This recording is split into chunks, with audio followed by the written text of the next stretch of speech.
חבר הכנסת יצחק הרצוג, חבריי חברי הכנסת, לכבוד הוא לי להזמין את סגן נשיא ארצות הברית מייקל פנס לשאת דברים. It's my true honor to invite Vice President of the United States, Mr. Michael Pence, to deliver his address. Please.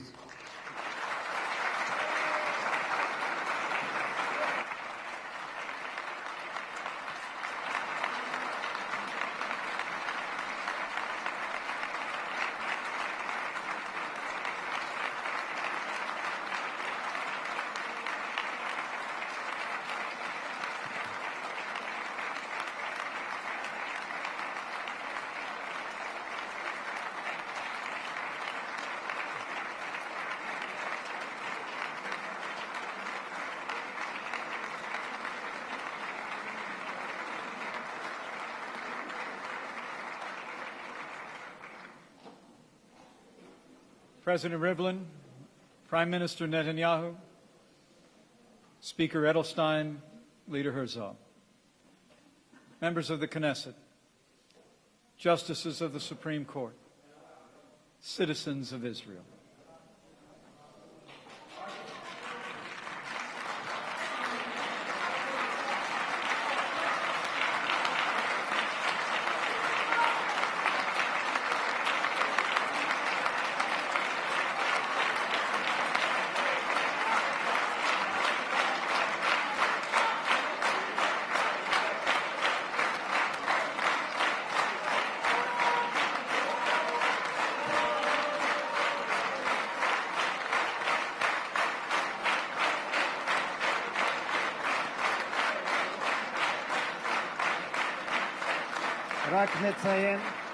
רק נציין לפרוטוקול שכל חברי הרשימה המשותפת מורחקים עד סוף הישיבה היום.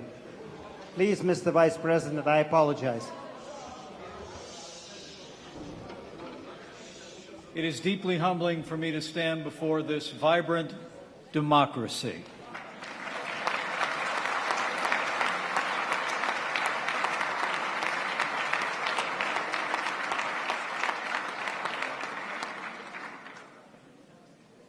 To have the great honor to address this Knesset, the first Vice President of the United States to be afforded that privilege. Here, in Jerusalem, the capital of the State of Israel.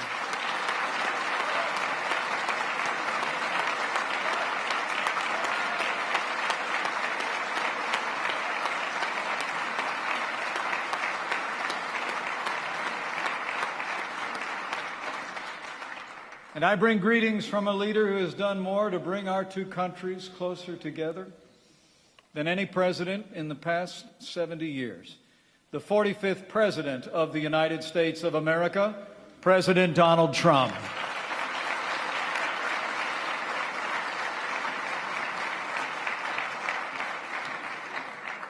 Thanks to the President's leadership, the alliance between our two countries has never been stronger. And the friendship between our peoples has never been deeper. And I am here to convey a simple message from the heart of the American people. America stands with Israel.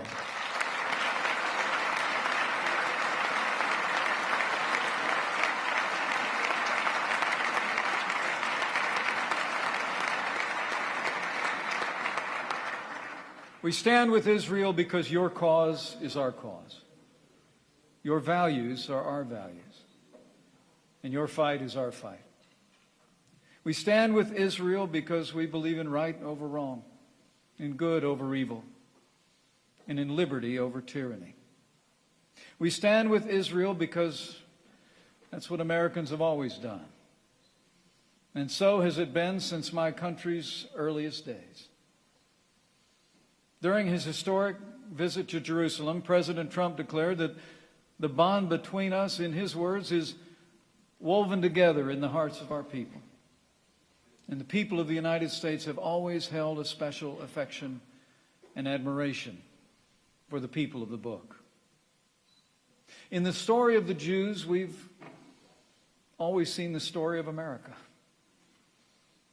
It is the story of an exodus, a journey from persecution to freedom, a story that shows the power of faith and the promise of hope. My country's very first settlers also saw themselves as pilgrims, sent by Providence to build a new promised land. The songs and stories of the people of Israel were their anthems, and they faithfully taught them to their children, and do to this day. And our founders, as others have said, turned to the wisdom of the Hebrew Bible for direction, guidance, and inspiration. America's first president, George Washington, wrote with favor to the children of the stock of Abraham. Our second president, John Adams, declared that the Jews, in his words, have done more to civilize man than any other nation. And your story inspired my forebears to create what our 16th president called a new birth of freedom. And down through the generations, the American people became fierce advocates of the Jewish people's aspiration to return to the land of your forefathers.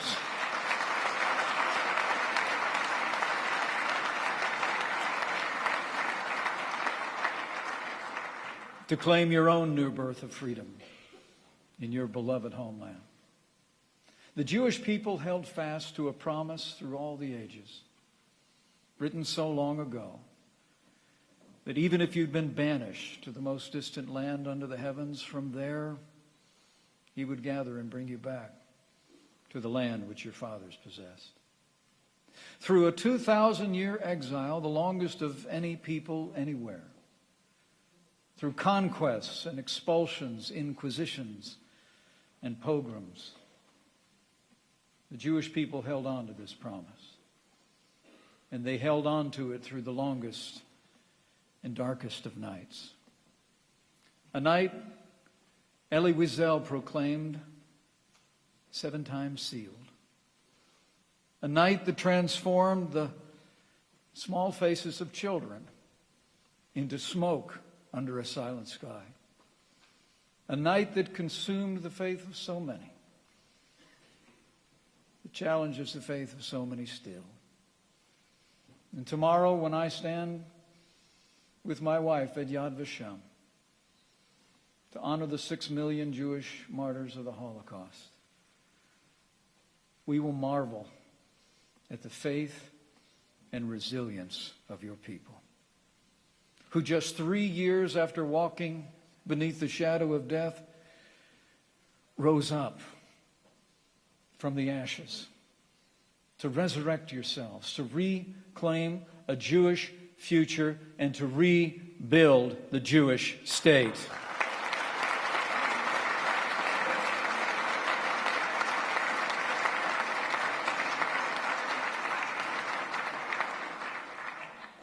And this April, we will mark the day when the Jewish people answered that ancient question: can a country be born in a day? Can a nation be born in a moment? As the state of Israel celebrates the 70th anniversary of its birth.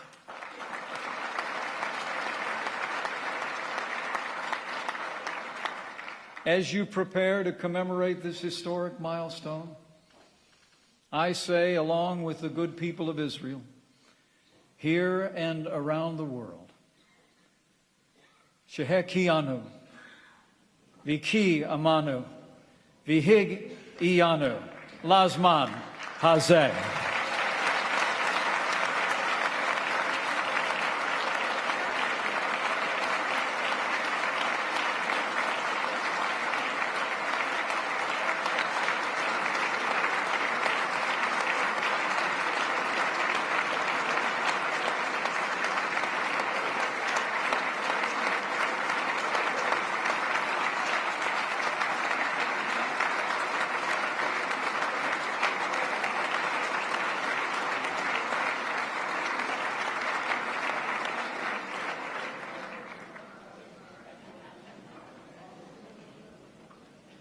70 years ago, the United States was proud to be the first nation in the world to recognize the State of Israel.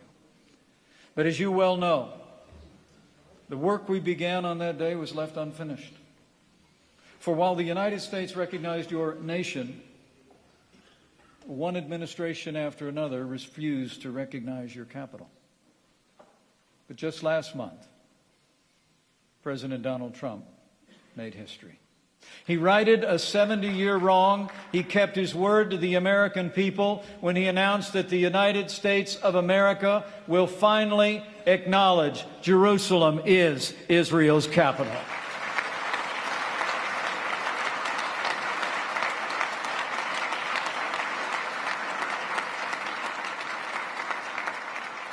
The Jewish people's unbreakable bond to this sacred city reaches back more than 3,000 years. It was here in Jerusalem on Mount Moriah that Abraham offered his son, Isaac, and was credited with righteousness for his faith in God. It was here in Jerusalem that King David consecrated the capital of the Kingdom of Israel. And since its rebirth, the modern state of Israel has called this city the seat of its government. Jerusalem is Israel's capital. And as such, President Trump has directed the State Department to immediately begin preparations to move the United States Embassy from Tel Aviv to Jerusalem.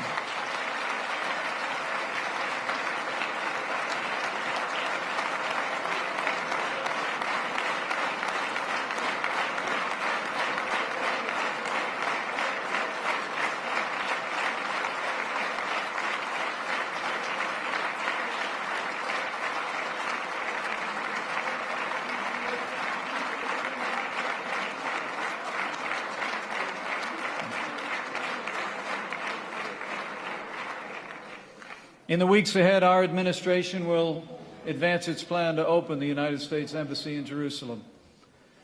And that United States Embassy will open before the end of next year.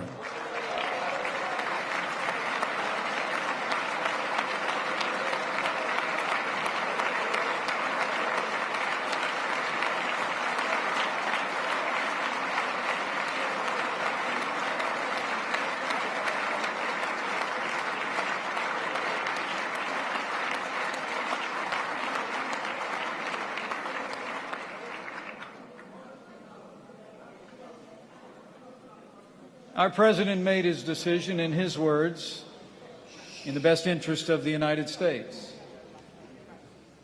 But he also made it clear that we believe that his decision is in the best interest of peace. By finally recognizing Jerusalem as Israel's capital, the United States has chosen fact over fiction. And fact is the only true foundation for a just and lasting peace.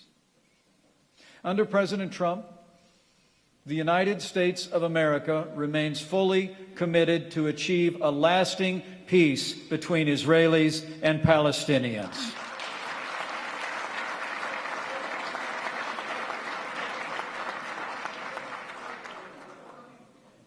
In announcing his decision on Jerusalem, the President also called, in his words, on all parties to maintain the status quo at Jerusalem's holy sites, including the Temple Mount, also known as the Haram al-Sharif. And he made it clear that we're not taking a position on any final status issues, including the specific boundaries of the Israeli sovereignty in Jerusalem or the resolution of contested borders. And President Trump reaffirmed that if both sides agree, the United States of America will support a two-state solution.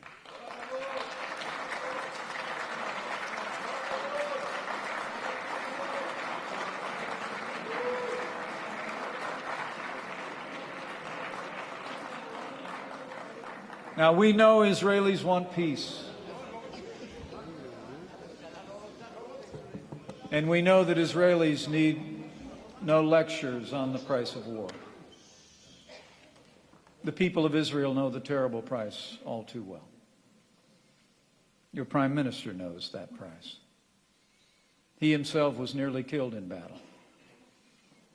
And his beloved brother Yoni was killed while courageously leading the Entebbe hostage rescue 41 years ago. And you who know the price of war know best what the blessings of peace can bring to you, to your children, and future generations. The United States appreciates your government's declared willingness to resume direct peace negotiations with the Palestinian Authority. And today, we strongly urge the Palestinian leadership to return to the table. Peace can only come through dialogue.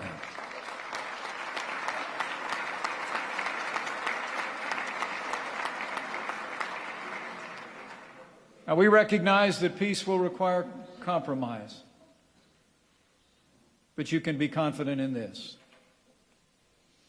The United States of America will never compromise the safety and security of the State of Israel.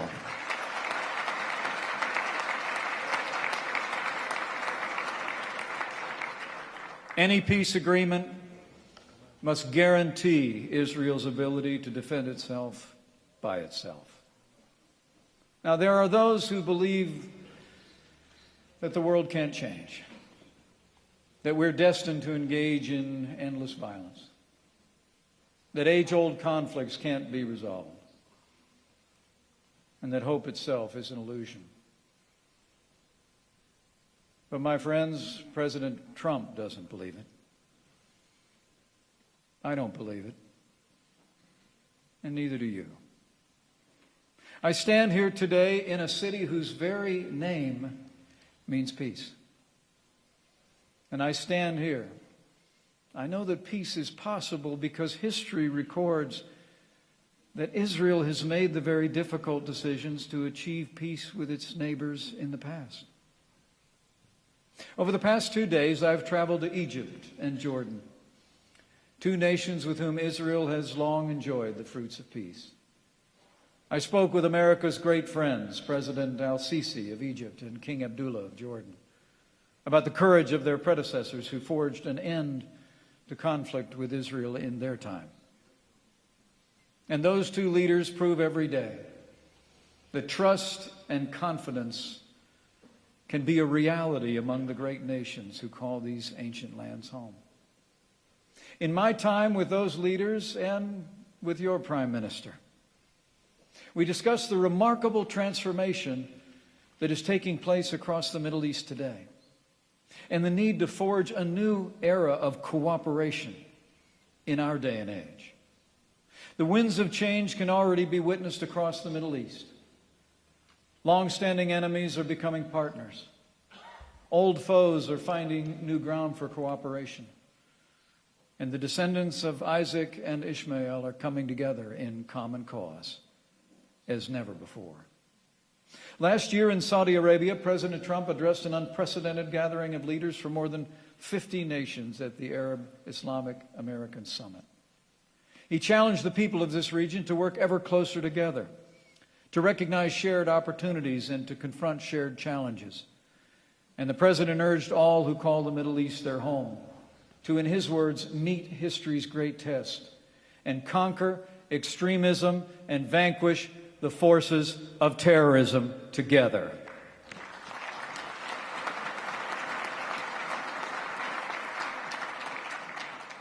Radical Islamic terrorism knows no borders, targeting America, Israel, nations across the Middle East and the wider world. It respects no creed, stealing the lives of Jews, Christians, and especially Muslims. And radical Islamic terrorism understands no reality other than brute force. Together with our allies, we will continue to bring the full force of our might to drive radical Islamic terrorism from the face of the earth.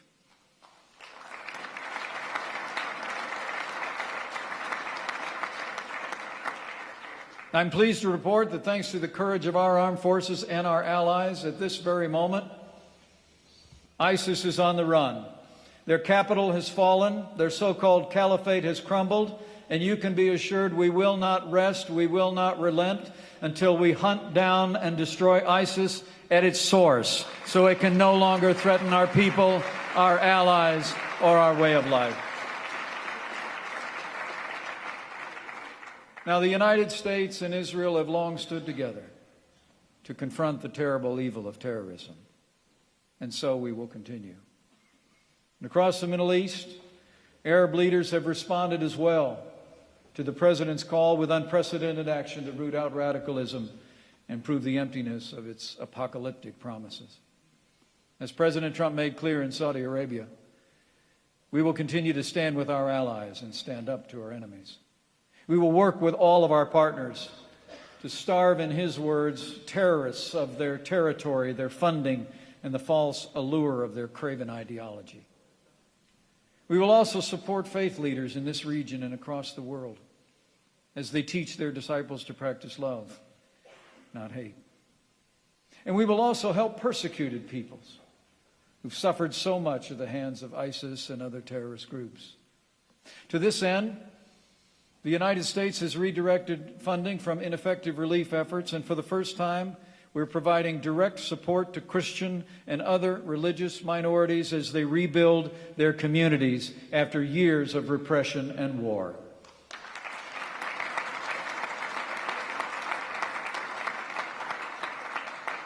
The United States has already committed more than $110 million to assist Christian and other religious minorities across the wider Middle East, and we urge our allies here in Israel, in Europe, and across the world to join us in this cause.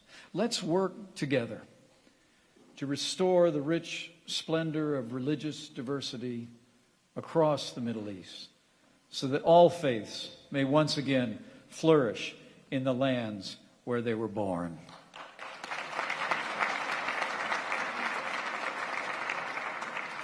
As we work to defeat the scourge of terrorism and give aid to those who have suffered at its hands, we must also be resolved and vigilant to prevent old adversaries from gaining any new ground.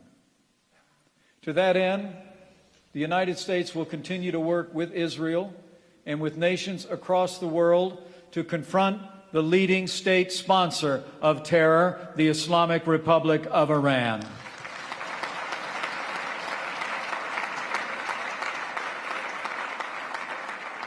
As the world has seen once again, the brutal regime in Iran is merely a dictatorship that seeks to dominate its citizens and deny them of their most fundamental rights. History has proven those who dominate their own people rarely stop there, and increasingly we see Iran seeking to dominate the wider Arab world. That dangerous regime sows chaos across the region. Last year alone, even as its citizens cried out for help with basic necessities, Iran devoted more than $4 billion to malign activities in Syria, Lebanon, and elsewhere across the region. It has supported terrorist groups that even now sit on Israel's doorstep. And worst of all, the Iranian regime has pursued a clandestine nuclear program, and at this very hour, it's developing advanced ballistic missiles. 2.5 years ago, the previous administration in America signed a deal with Iran that merely delays the day when that regime can acquire a nuclear weapon. The Iran nuclear deal is a disaster, and the United States of America will no longer certify this ill-conceived agreement.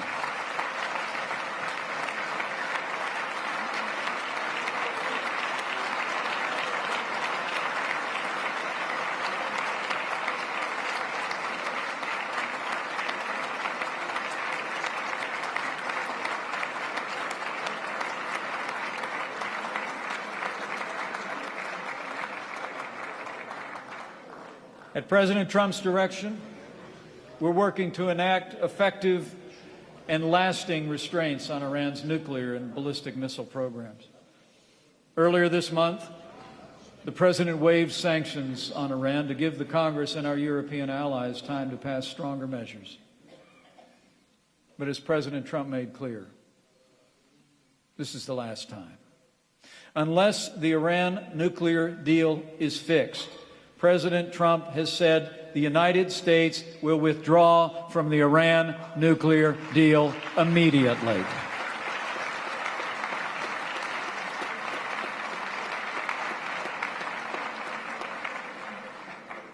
Whatever the outcome of those negotiations today, I have a solemn promise to Israel, to all the Middle East, and to the world. The United States of America will never allow Iran to acquire a nuclear weapon.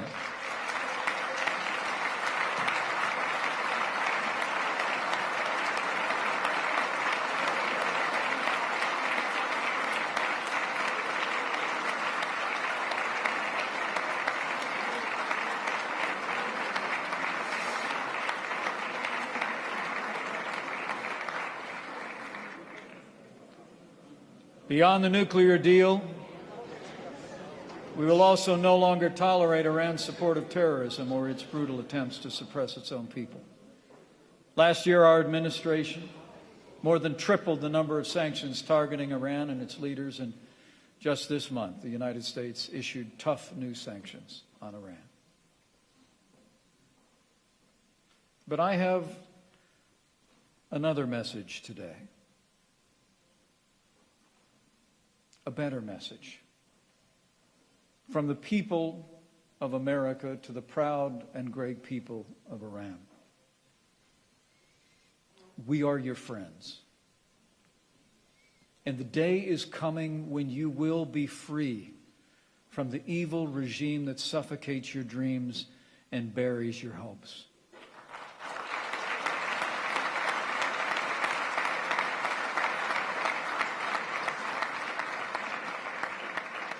And when your day of liberation finally comes, we say to the good people of Iran, the friendship between our peoples will blossom once again.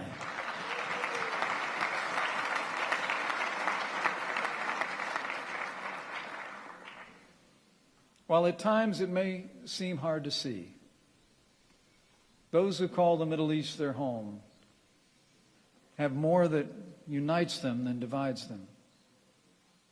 Not only in common threats, but in the common hope for a future of security and prosperity and peace. And in the common ancestry of faith that runs throughout these very lands. Nearly 4,000 years ago, a man left his home in Ur the Chaldeans to travel here to Israel. He ruled no empire. He wore no crown. He commanded no armies. He performed no miracles. Delivered no prophecies. Yet to him was promised descendants as numerous as the stars of the sky. Today, Jews, Christians, and Muslims, more than half the population of the earth, and nearly all the people of the Middle East, claim Abraham as their forefather in faith. Only steps from here in the old city of Jerusalem, we see the followers of these three great religions in constant contact with one another. And we see each faith come to life in new and renewed ways every day. At the Church of the Holy Sepulchre, we see a Christian child receiving the gift of grace in baptism. At the Western Wall, we see a young Jewish boy being bar mitzvahed. And at the Haram al-Sharif, we see young Muslims, heads bowed in prayer. In Jerusalem, we see all this and more. And so today, as I stand in Abraham's promised land, I believe that all who cherish freedom and seek a brighter future should cast their eyes here to this place and marvel at what they behold. How unlikely was Israel's birth? How more unlikely has been her survival? And how confounding and against the odds has been her thriving. You've turned the desert into a garden, scarcity into plenty, sickness into health, and you turned hope into a future. Israel is like a tree that has grown deep roots in the soil of your forefathers, yet as it grows, it reaches ever closer to the heavens. And today and every day, the Jewish state of Israel and all the Jewish people bear witness to God's faithfulness, as well as your own. It was the faith of the Jewish people that gathered the scattered fragments of a people and made them whole again. That took the language of the Bible and the landscape of the Psalms and made them live again. And it was faith that rebuilt the ruins of Jerusalem and made them strong again. The miracle of Israel is an inspiration to the world. And the United States of America is proud to stand with Israel and her people as allies and cherished friends.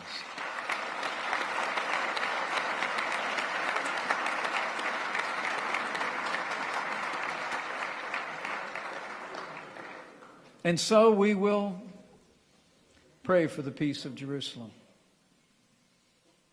That those who love you be secure, that there be peace within your walls and security in your citadels.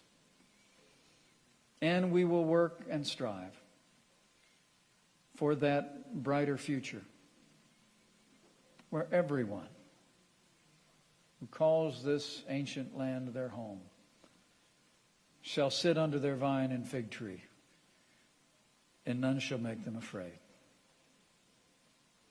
With an unshakable bond between our people and our shared commitment to freedom, I say from my heart, may God bless the Jewish people. May God bless the state of Israel and all who call these lands their home. And may God continue to bless the United States of America.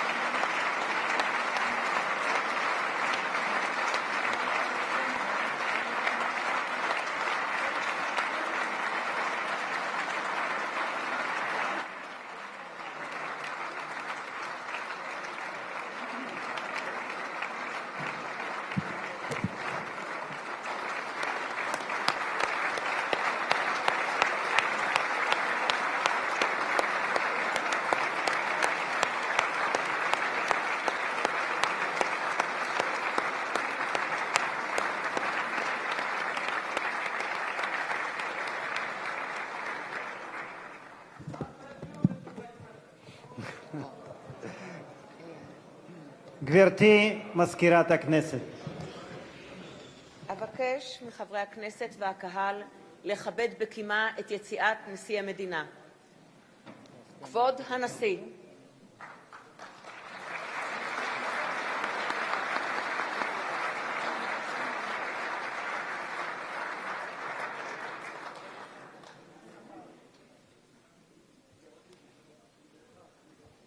תישארו במקומותיכם ואנחנו נכבד את יציאת כבוד סגן נשיא ארצות הברית וכבוד יושב ראש הכנסת. Thank you.